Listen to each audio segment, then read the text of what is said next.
ఎవరికైనా బాల్యం చాలా మధురమైనది. చిన్ననాటి జ్ఞాపకాలు వయసుతో నిమిత్తం లేకుండా మనల్ని జీవిత పర్యంతము వెన్నాడుతూనే ఉంటాయి. అలాంటి మీ అపురూపమైన బాల్యపు జ్ఞాపకాల్లోకి మళ్ళీ ఓసారి వెళ్ళాలనుకుంటున్నారా? అయితే మీరు వనపర్తి ఒడిలో పుస్తకాన్ని చదవాల్సిందే. ఈ పుస్తకాన్ని రాఘవ శర్మ గారు రాశారు. ఆయన సీనియర్ జర్నలిస్ట్గా పనిచేసి వివిధ తెలుగు దినపత్రికల్లో ప్రస్తుతం ఆయన తిరుపతిలో స్థిర నివాసాన్ని ఏర్పరచుకొని ఉన్నారు. ఆయన బాల్యం అంతా కూడా ఇంటర్మీడియట్ చదువు వరకు వనపర్తితోనే ముడిపడి సాగింది. రాఘవ శర్మ గారి తండ్రి వనపర్తి పాలిటెక్నిక్ కాలేజీలో పనిచేసేవారు. అలా ఆయనకి వనపర్తితో ఒక చెరిగిపోని ఒక మంచి జ్ఞాపకాలు ముడిపడి ఉన్నాయి. రాఘవ శర్మ గారు లోగడ తిరుపతి జ్ఞాపకాలని ఒక వెబ్సైట్లో రాశారు.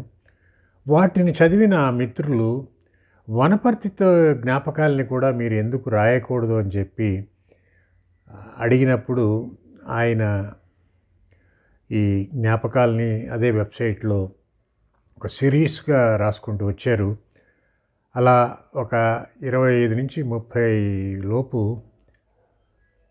వ్యాసాలు, కథలు, జ్ఞాపకాలు జమయ్యాయి. వాటన్నిటినీ కలిపి వనపర్తి ఒడిలో అనే పేరుతో పాలమూరు అధ్యయన వేదిక వారు పుస్తక రూపంలో తీసుకువచ్చారు. తెలంగాణ చరిత్రలో వనపర్తికి ఒక ప్రత్యేక స్థానం ఉంది. వనపర్తి సంస్థానానికి 200 ఏళ్లకు పైన చరిత్ర ఉంది. చివరి సంస్థానాధీశుడు రాజా రామేశ్వరరావు గారు.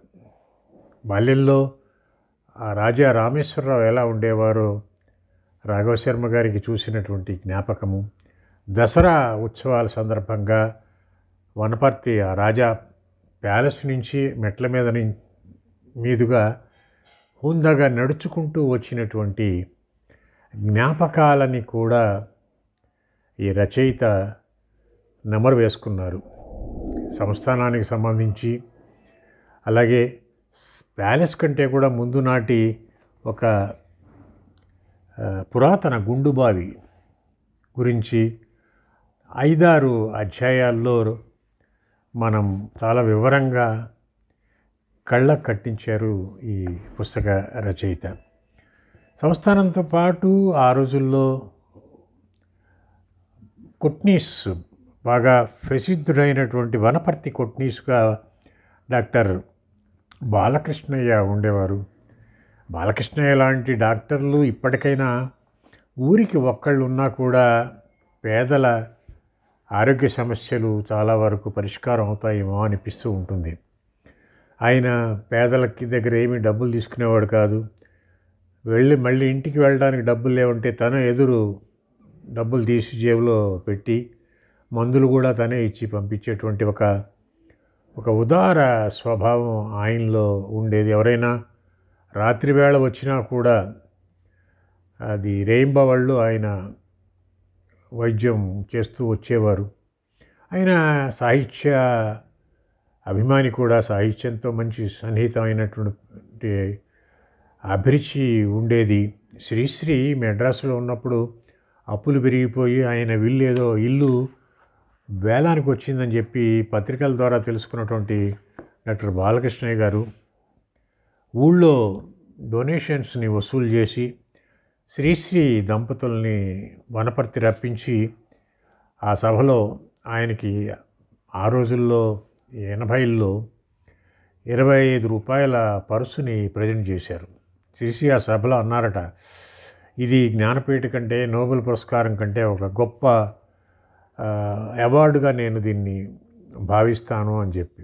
కేవలం శ్రీశ్రీ అనే కాదు, చెరబండరాజు మొదలుపెట్టి అనేక మంది ప్రగతిశీల కవులని, రచయితలను కూడా వనపర్తి తీసుకొచ్చి వాళ్ళతో సాహిత్య గోష్ఠులను నిర్వహించినటువంటి ఒక అద్భుతమైనటువంటి ఒక చరిత్ర అనేది బాలకృష్ణయ్య గారిలోతో ముడిపడి ఉన్నది. వాటన్నిటినీ కూడా ఆయన నెమరు వేసుకున్నారు. అట్లాగే ప్రతి వాళ్ళకి గుర్తొచ్చేది సినిమాలు. చిన్నతనాల్లో మనము సినిమాలకు వెళ్ళుంటాం. ఆ రోజుల్లో థియేటర్లో ఇంత మల్టీప్లెక్స్లు ఉండేవి కాదు. నేల, బెంచి, కుర్చీ 3 శ్రేణులు ఉండేవి. అలాగే ఈయన వనపర్తిలో 2 థియేటర్లు ఉండేవి, రామా టాకీసు, జగదీష్ టాకీస్ అని.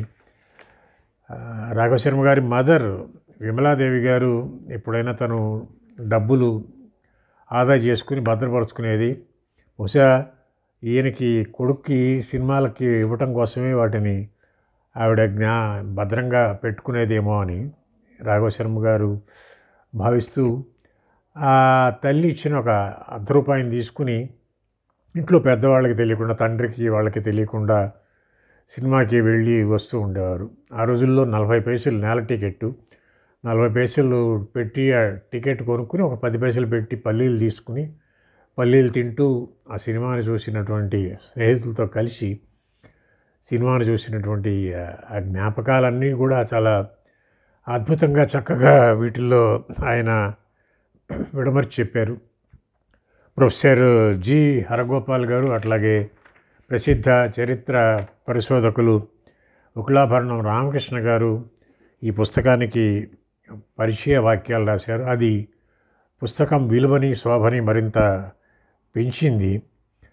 ఆయన రచయిత కేవలం ఏదో జ్ఞాపకాలు అని కాకుండా ఒక కథనంలో ఒక వడి ఉండేటట్లుగా ఎత్తుగడ మొదలుకొని అలా ప్రారంభించగానే పుస్తకం చేతులకు తీసుకోగానే చివరంటా చదివించే ఒక కథన శైలిలో వీటన్నిటినీ రాయటం అనేది చాలా ఇంట్రెస్టింగ్గా మనం చదువుతాము. ముగింపులు కూడా కొన్ని ముగింపులు అయితే చాలా హృద్యంగా ఉన్నాయి. అవి ముగింపులు మన్ని వెన్నాడుతూనే ఉంటాయి. ఆయన పాలిటెక్నిక్ కాలేజీ రాజావారు స్టార్ట్ చేసినప్పటికీ కూడా, నిర్వహించినప్పటికీ ఆ తర్వాత గవర్నమెంట్ టేక్ ఓవర్ చేసింది. ఎప్పుడైతే గవర్నమెంట్ టేక్ ఓవర్ చేసిందో న్యాచురల్గా అక్కడ పనిచేసే స్టాఫ్కి ట్రాన్స్ఫర్లు అనేవి అనివార్యమయ్యాయి. ఈయన తండ్రి గారికి తిరుపతి బదిలీ అవడంతో వనపర్తికి శాశ్వతంగా గుడ్ బై చెప్పాల్సి వచ్చింది.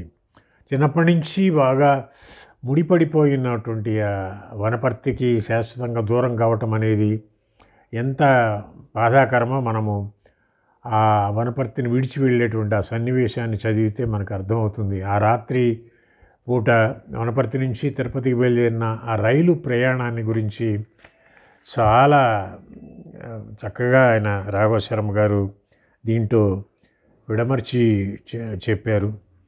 ఈ వ్యాసాలతో పాటు ఫోటోలు కూడా చేర్చడం, చాలా యాప్ట్గా చేర్చడం అనేది చాలా బాగుంది. ఒక ఉదాహరణకి ప్యాలెస్లో దానికంటే ప్యాలెస్ కంటే పురాతనమైన ఒక గుండు బావి గురించి చెప్తూ ఆ గుండు బావికి సంబంధించిన 3-4 దృశ్యాలని ఆయన దాంట్లో పొందుపరిచారు. ఆ గుండు బావిని మనమే స్వయంగా చూస్తున్నామా అన్న ఒక అనుభూతి కలుగుతుంది. అంటే మన మనోఫలకం మీద మనమే వనపర్తి వెళ్ళి స్వయంగా వాటిని చూస్తూ ఉన్న ఒక దీన్ని ఇంప్రెషన్ని క్రియేట్ చేశారు ఈ ఫోటోలు ఇవ్వటం ద్వారా. ఇది కేవలము ఏదో రాఘవశర్మ గారి జ్ఞాపకాలే అని అనుకోవాల్సిన పని లేదు. అలనాటి నుంచి కూడా గ్రామసీమల్లో ఏ ఊరైనా సరే ఎలా సాంఘిక రాజకీయ జీవితము ఎలా ఎవల్యూట్ అవుతూ వచ్చింది, ఊళ్ళో పెత్తందారీతనాలు ఎట్లా ఉండేవి, ఇలాంటి విషయాలన్నిటినీ కూడా మనము ఒక వనపర్తిని ఒక కేంద్రంగా తీసుకున్నామే కానీ అవి దాదాపుగా ప్రతి ఊళ్ళల్లో కూడా ఎలా ఉండేవి అనేవి పరిస్థితులు ఉండేవి అని చెప్పడానికి ఇది ఒక కేస్ స్టడీగా మనకి ఉపయోగపడుతుంది. తప్పనిసరిగా ఈ పుస్తకము ప్రతి ఒక్కళ్ళు చదవాల్సినటువంటి పుస్తకము. 150కి పైగా పేజీలు ఉన్నటువంటి ఈ పుస్తకంలో న్యాచురల్ షేడ్ పైన ముద్రించారు. స్క్రీన్ మీద కనిపిస్తున్న నెంబర్కి కాల్ చేసి ఈ పుస్తకాన్ని తెప్పించుకోవచ్చు. చక్కటి జ్ఞాపకాలతో ఈ వనపర్తి ఒడిలో గ్రంథాన్ని వెలువరించినందుకు రాఘవశర్మ గారిని, అలాగే ప్రచురించినందుకు పాలమూరు అధ్యయన వేదిక వారిని అభినందిస్తూ సెలవు.